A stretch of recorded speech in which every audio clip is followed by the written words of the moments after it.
Hello everyone, welcome to our YouTube channel. As you know, our YouTube channel name is Technology for Everyone. Today I will show you how to work on multi-windows on the Chromebook at the same time, step by step. Step 1. Press Alt and bracket on the keyboard. Then as you can see on the screen is multi-windows and you can work like this.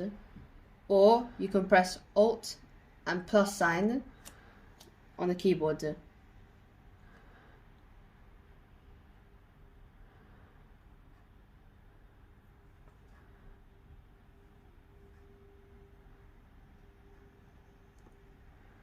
Thank you for watching our video, and please like, comment, share, press the bell and subscribe to our channel for more videos.